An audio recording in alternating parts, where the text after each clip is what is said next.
Don't panic. Welcome back to the channel, everybody. So, quick update here. A lot of news going on about the watch market, but as you can see from my little graphic here on the crypto market for Bitcoin, things are steady. They spike up. There's hype. There's something that goes on that makes everything spike up, and then they plunge back down to reality. That's exactly what happened with the watch market. You had certain brands, certain models that were way overhyped, way overpriced, unrealistic.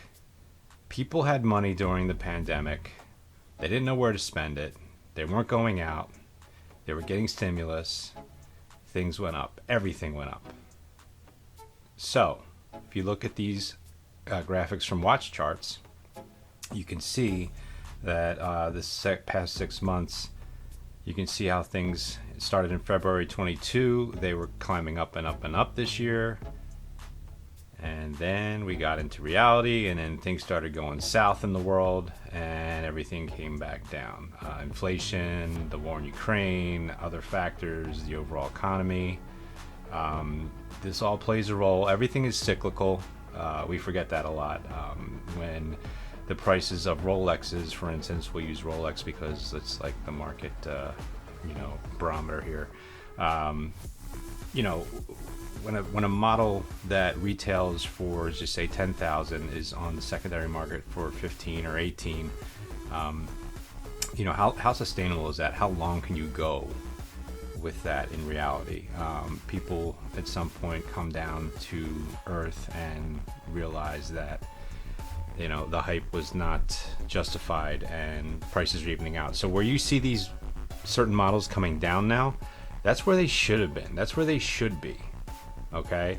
We use Rolex as an example. A lot of other brands you can go into an AD and buy for retail, but the gray market, the aftermarket, Rolex is king. So that drives a lot of the price hikes for a lot of brands. The overall index here, you can see, this is going from, they take a group of 30 watches and they take a year range. They divide the sales, average price of the sales, and then you can see the same thing here for the overall market. Came right back down. So just like stocks, just like crypto, the watch market chart basically is identical as the leading crypto, which is Bitcoin. Like I showed you in the beginning there, it's even. You have a huge spike due to whatever circumstances, and then it comes back down to reality and evens out. So you can see here on the brand breakdown, the index average, the year range, and the plus or minus percentage that it's going up or down. So you can see a lot of it's still in the green.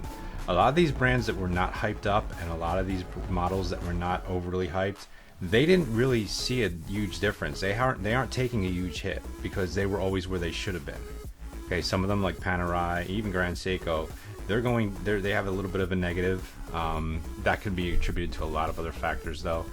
And you can see here Tudor, Omega, Mont Blanc, Bell and Ross, we're now Doxa, Ball. There's a lot of different companies that are affected differently by this whole thing. It's not just Rolex, Daytona's going crazy, or Patek Philippe's or AP's. There's a ton of companies here. You can see the graphics here that are down. Tissot, on and on and on. So we're going to see another rise in prices. It'll come just like everything else, just like stocks, just like crypto. Just because you're in a downtrend. Look at Swatch, 252.7. I wonder what that was from. the moon swatch maybe. And back to Rolex, 19.2. So yeah, like I was saying, it's going to come back. We're going to take a dip here. Things are going to come back to reality. They're going to even out. What does the future hold in the Bitcoin and crypto market, in the stock market? We don't know, but that's going to affect everything, including luxury goods. So who knows? Who knows what's going to hold in the future? But just hang tight, hold on to your pieces. If they're not, something you want to sell right now, investments, hang on to them, and you'll have better times ahead. Thanks again for watching, and we'll see you on the next one.